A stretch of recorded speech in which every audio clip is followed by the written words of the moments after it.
Across the world, in deserts, jungles, mountains and ruined cities, one sound has echoed for more than 7 decades: the sharp, unmistakable crack of a rifle that refuses to die. It is a weapon carried by soldiers and rebels, dictators and freedom fighters, criminals and child soldiers. A weapon that toppled governments, fueled revolutions and shaped the modern battlefield. More than 100 million of these rifles exist today. And yet, behind this global symbol of death stands a single man, a quiet, wounded tank soldier who claimed he never intended to harm anyone. His name was Mikhail Kalashnikov, and this is the untold story of how he built the world's deadliest rifle, and how that creation slowly consumed him. Mikhail Timofeyevich Kalashnikov was not born into privilege, power, or military engineering. He was born in 1919, deep in the cold, rural heart of Siberia, a place where survival meant understanding the land, the tools, and the unforgiving nature of life. His family were poor peasants. Their home was simple. Their daily life was backbreaking work. But young Mikhail possessed something unusual: a curiosity, a fascination with how things worked. Even as a child, he took apart farming tools, clocks, household items, anything he could hold in his hands. He didn't know it then, but the same hands that repaired broken machines on a Siberian farm would one day build the most influential weapon on Earth. His childhood was not peaceful. In 1930, when he was only 11, his family was labeled "kulaks" by the Soviet regime, a dangerous accusation. They were forcibly removed from their home, exiled, stripped of security overnight. This moment shaped him deeply. Mikhail grew up believing that the state was harsh, unfair, and unforgiving, but also that loyalty to the motherland was non-negotiable. The USSR could punish you, but it also fed you, trained you, and demanded your obedience. As he grew older, he became known not for violence, but for mechanical brilliance. He fixed tools, designed small devices, even repaired weapons for local hunters. He was not a fighter. He was a builder. It was this talent that brought him into the Soviet military. And when he joined the Red Army as a tank mechanic, no one could have guessed the destiny waiting for him. For Mikhail, the army was a school of steel. Every day he worked with machines under pressure. Engines, hydraulics, weapon systems, everything had to function reliably or soldiers would die. Reliability became his obsession. Machines shouldn't fail. Tools shouldn't jam. Weapons shouldn't betray the soldier holding them. At the time, he had no idea that this obsession would define his life. In 1941, Germany launched Operation Barbarossa, the biggest military invasion in human history. Millions of German troops stormed into Soviet territory. Cities fell, soldiers died by the thousands, and chaos consumed the Eastern Front. Mikhail Kalashnikov, then a 22-year-old tank commander, found himself in the middle of this inferno. During a fierce battle near Bryansk, his tank was hit. Metal fragments tore into his body. Smoke filled his lungs. He lost consciousness, and the world around him faded into darkness. He woke up in a military hospital, battered, weak, and unable to return to the front lines. As he lay in that hospital bed, listening to wounded soldiers around him, he heard a complaint again and again: Soviet rifles were failing. They jammed in the mud. They froze in the cold. They overheated in battle. Soldiers were dying not because they were unskilled, but because their weapons betrayed them. This idea hit him like a hammer. A weapon should never fail its owner. A soldier's life depended on it. As he lay recovering, he made a decision that would reshape modern warfare. He would design a new rifle. A rifle that would protect the soldier. A rifle that would be simple enough for a farmer to use, durable enough to survive any climate, and deadly enough to match the enemy. He wasn't an engineer. He had no formal weapons training. Just a wounded soldier with a notebook, a pencil, and an obsession to solve a problem no one had solved before. And in that hospital bed, broken but determined, he began sketching ideas that would soon become the foundation of the most influential weapon of all time. Years later, Kalashnikov would say, "I created the rifle because our soldiers were dying. If the Germans hadn't invaded, I might have built farm machines instead." But history had other plans. The Soviet Union faced a serious and embarrassing problem. Their infantry weapons were outdated and unreliable. Germany had introduced the Sturmgewehr 44, the world's first true assault rifle. It fired intermediate rounds, offered rapid fire, and was deadly accurate at medium range. The USSR had nothing that matched it. Their rifles were either long, heavy bolt-action weapons or submachine guns with limited range. The Red Army understood that whoever solved this problem first would shape the future of warfare. They needed a weapon that shot faster than a bolt-action rifle, more accurately than a submachine gun, and could survive the brutal conditions of the Eastern Front. But the Soviet weapons industry was in crisis. Factories were destroyed. Engineers were overworked. Resources were scarce. The nation needed a miracle, or a miracle worker. Mikhail Kalashnikov was not a famous designer. He did not come from Moscow's elite engineering circles. He was recovering from a war injury in a remote hospital. And yet, the problems he overheard from wounded soldiers ignited a vision inside him. A vision the entire Soviet military had been desperate for. He requested permission to work in a local machine shop. With basic tools and simple equipment, he built his first prototype, a submachine gun. It wasn't perfect, but Soviet officers were stunned that a humble tank mechanic had produced something so innovative. His name began to circulate in quiet military offices. Soon he was invited to formal weapons trials. Engineers who had studied for years watched in disbelief as this Siberian mechanic arrived with homemade diagrams and ideas. Many dismissed him. Some laughed at him. Others felt threatened. But the Soviet military was a harsh meritocracy. Results mattered more than status. And Kalashnikov produced results.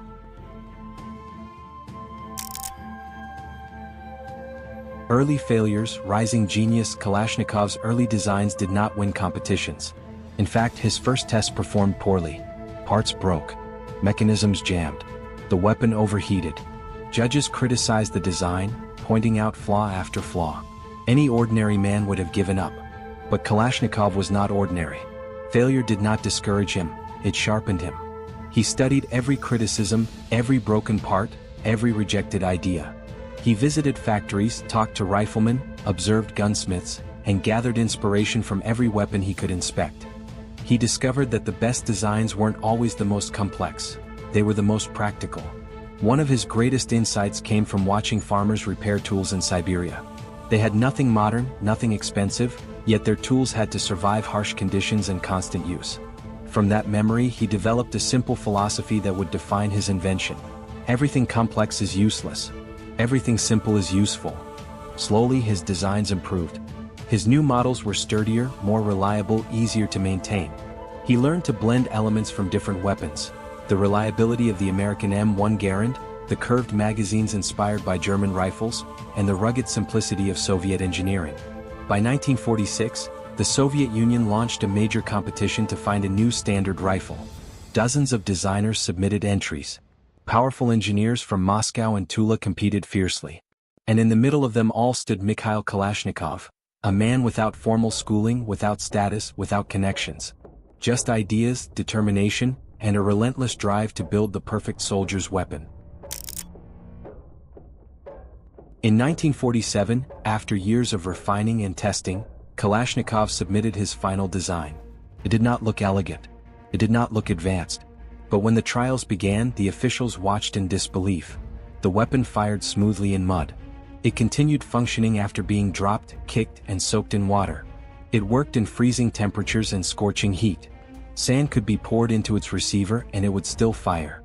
While other rifles jammed, overheated, or broke under stress, Kalashnikov's rifle kept going, relentlessly, reliably, repeatedly. It was exactly what the Red Army needed. Rugged, simple, deadly. Soviet officials made their decision. The new rifle of the Soviet Union would be the Automatic Kalashnikova, the AK-47. At the press of a signature, a 28-year-old wounded tank soldier became the most influential weapons designer on Earth. The rifle entered mass production.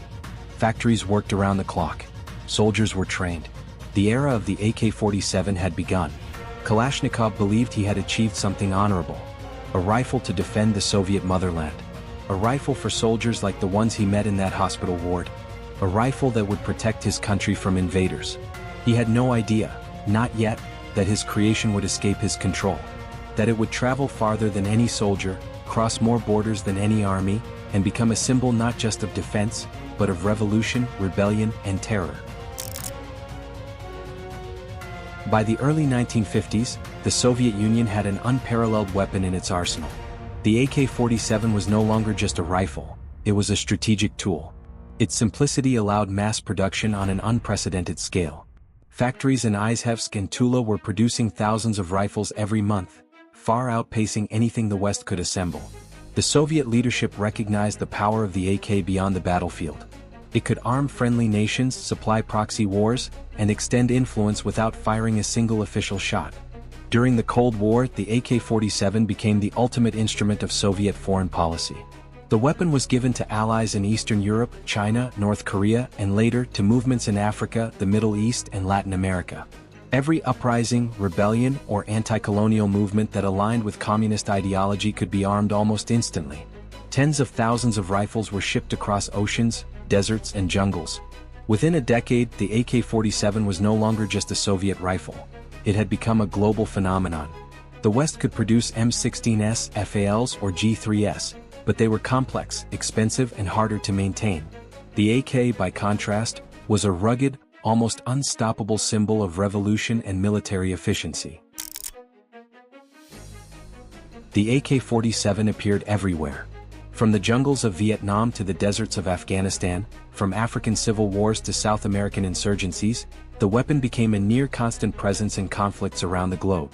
Its durability and simplicity made it accessible to anyone: professional soldiers, irregular militias, or even young boys forced into combat. American soldiers in Vietnam quickly learned to fear it. Guerrilla fighters relied on it for its reliability. In Africa, liberation movements used the AK-47 as a symbol of freedom, resistance, and power. Its appearance was simple yet unmistakable: the curved magazine, the sleek wooden or synthetic stock. It became more than a weapon, it became an icon. And with that iconography came an almost mythical reputation. It was the rifle that never failed. It was the rifle that could survive fire, mud, rain, or snow. It was the rifle that could turn an untrained fighter into a deadly combatant. Every image of rebellion, revolution, or insurgency in the second half of the 20th century seemed to feature the AK-47. It was everywhere. It was unstoppable. The proliferation of the AK-47 extended beyond official armies and governments. Its simplicity meant it could be easily copied. Factories across Eastern Europe, China, and even clandestine workshops produced millions of unauthorized rifles. Within decades, the AK-47 became the most widely distributed firearm in human history. By the 1970s and 1980s, it had reached the hands of insurgents, terrorists, and criminal networks. Child soldiers carried it. Drug cartels wielded it. Dictators used it to maintain control. Its presence created fear in every corner of the world. The AK was cheap, reliable, and deadly. And unlike other weapons, it needed almost no training to be effective. Its global reach was unprecedented. A single design spreading faster than diplomacy, faster than armies, faster than governments could control. Beyond its practical use, the AK-47 became a symbol. It was the weapon of liberation, resistance, and terror. On flags of revolutionary movements, in films, and even in popular music, the AK appeared as an icon of raw power and defiance. Its image became synonymous with rebellion, strength, and independence, but also with death, destruction, and chaos. Yet, despite its violent legacy, Kalashnikov remained proud of his work. He always insisted that the rifle was designed to protect his homeland, to save lives, not to fuel global conflict. The moral complexities of his creation, however, were becoming impossible to ignore. Armies no longer needed elite training to wield deadly force. Small, mobile units could be armed effectively. Guerrilla tactics, insurgencies, and asymmetric warfare all gained a new tool. A tool that required little to maintain, could fire thousands of rounds without failing, and could be carried by anyone. In conflicts from Vietnam to Afghanistan, from Central Africa to the Middle East, the AK-47 shaped outcomes in ways no other weapon had. It democratized power, empowering individuals and small groups against governments, armies, and empires. It was a leveler of battlefields and a symbol of fear, respect, and inevitability. He was celebrated as a hero in the Soviet Union, awarded medals and honors, and held up as the symbol of Soviet ingenuity. Yet behind the accolades was a quiet man, haunted by the unintended consequences of his invention. He rarely sought the limelight. Even as the AK-47 became the most widely used firearm on the planet, Kalashnikov preferred workshops, sketches, and tinkering with new designs. He never became wealthy from his creation. Unlike many inventors, he received no royalties, no global recognition outside the Soviet sphere, no financial reward for the weapon that shaped world history. For him, the rifle was a duty, a solution to a problem he had personally witnessed: soldiers dying due to poor weapons. As the decades passed, the AK-47 appeared in conflicts far beyond Kalashnikov's control. Child soldiers in Africa, insurgents in Afghanistan, terrorists in the Middle East, criminal organizations worldwide. The weapon he designed to protect his country was now fueling destruction across continents. In interviews, Kalashnikov often expressed a quiet sorrow. He would remind the world that he built the rifle to defend his homeland, not to arm the entire planet. Yet he could not ignore the truth. His creation had become a global tool of death. Did I create a monster? He asked repeatedly in his later years. This question haunted him. He knew that while the rifle could save lives, it could also take them. He acknowledged that no inventor controls how their creation is used, but he could not help feeling responsible for the countless deaths linked to his design. Despite his private struggles, the Soviet Union and later Russia honored Kalashnikov as a national hero. He was awarded the Order of Lenin, the Hero of Socialist Labor, and countless military decorations. The AK-47 was celebrated as a marvel of engineering, a testament to Soviet industrial ingenuity. Yet Kalashnikov himself remained humble. He spent his final years designing new weapons, teaching young engineers, and reflecting on the paradox of his invention: a tool created to save lives that had also taken them. The moral complexity of his work was never far from his thoughts, and he approached it with quiet dignity and introspection. The AK-47 remains the most widely distributed firearm in history, with over 100 million units in circulation. Its presence spans continents, cultures, and conflicts. It has become a symbol, for some, a symbol of liberation, for others, a symbol of fear and oppression. It has influenced the design of countless other weapons. It has shaped battlefields, governments, and geopolitical strategies. The AK-47 is a reminder of the power of innovation, the responsibility of creation, and the unintended consequences of human ingenuity. Yet, at its heart, it is also the story of a man who wanted only to protect his comrades, a man who transformed the battlefield through intellect, persistence, and vision. Mikhail Kalashnikov passed away in 2013 at the age of 94. The world remembered him in many ways: as an inventor, a hero, and the man behind the most iconic weapon of the 20th century. Yet his life serves as a cautionary tale. Every invention carries consequences, and no creation exists in a moral vacuum. The AK-47 endures as a force of history. It has toppled governments, armed revolutions, inspired fear, and shaped the modern world. But for its creator, it remained a symbol of complex legacy, a tool born from duty, honed by ingenuity, and burdened with unintended consequences. Kalashnikov asked a question that remains with us: did I create a monster? And perhaps the answer lies not in the weapon itself, but in the hands of those who wield it. The rifle lives on. The man is gone. But the story and the lesson of responsibility endures. Mikhail Kalashnikov, despite the fame of his invention, lived quietly. He married, raised a family, and spent his days away from the public eye tinkering in workshops. Even as millions of AK-47s spread across the world, he was not a man of ambition but of duty. His pride came not from wealth or recognition, but from the rifle's reliability and the lives it saved for Soviet soldiers during and after World War II. He was known to visit young engineers and students, teaching them the principles of design and engineering, often emphasizing simplicity and practicality over complexity. "A complicated weapon is a weapon that will fail when you need it most," he would say. He carried the same belief from his early days in Siberia: the best tools are those that endure, that serve humanity, and that protect life, even in war. As decades passed, the AK-47 began appearing in situations that Kalashnikov never intended. Child soldiers in Africa, guerrillas in South America, insurgents in the Middle East, and even criminal organizations wielded the weapon. For the first time, the tool that was designed to defend became an instrument of indiscriminate death. Kalashnikov struggled with this reality. Journalists asked him repeatedly if he felt responsible. He always replied with quiet dignity, "I made a weapon to protect my country, not to arm the whole world." Yet in private he reflected deeply. He knew that no one controls how their creation will be used once it leaves their hands. Still, a shadow of guilt followed him, not for making the weapon but for its unintended consequences. Those who knew Kalashnikov spoke of a man both humble and haunted. He loved literature, music, and even poetry. He enjoyed long walks, quiet reflection, and conversations about ethics and morality. Despite his fame, he avoided grand public appearances, preferring a life of contemplation over spectacle. In his later years he continued to invent, but the scale was smaller. Pistols, small arms, and prototypes became his focus.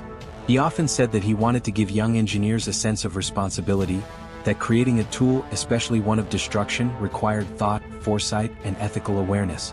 The AK-47 in his eyes was a teacher of humanity's dual nature. Ingenuity and destructiveness intertwined. When Mikhail Kalashnikov passed away in 2013, he left behind more than medals and awards. He left behind a symbol. The AK-47 had become an icon of war, revolution, and survival. It was celebrated, feared, and revered in equal measure. His weapon influenced global conflicts, altered the nature of warfare, and shifted the balance of power. From guerrilla fighters in remote jungles to armies in modern capitals, the rifle shaped human history in ways no one, not even its inventor, could have predicted. Yet, the man behind it remained modest, often reminding the world that it was not the rifle itself, but the people wielding it who chose its purpose. Before his death, Kalashnikov asked a question that resonates to this day: did I create a monster? It was not asked lightly. He had witnessed firsthand how a single invention could change lives, topple governments, and inspire both liberation and terror. In truth, the rifle was neither good nor evil. Its legacy depends on those who wield it, the decisions made by soldiers, leaders, and insurgents alike. Kalashnikov's genius lay not in creating death, but in creating a tool so precise, so reliable, so enduring, that it became inseparable from the stories of the people who carried it. His life was a testament to the complexities of creation, to the fact that even the simplest ideas can ripple across the world in ways no one anticipates. The rifle endures. The man is gone. And the lessons of responsibility, foresight, and human ingenuity remain. Closing narration. Mikhail Kalashnikov, the wounded soldier from Siberia, transformed the battlefield forever. He invented more than a rifle. He created a symbol, a force, and a global phenomenon. The AK-47 will continue to fire in deserts, jungles, and cities for decades to come. But behind its metal and wood, behind every report of its use, lies the story of a man who wanted only to defend, to protect, and to solve a problem that once cost lives. His question remains with us: did I create a monster? Perhaps the answer is not in the rifle itself, but in humanity's hands.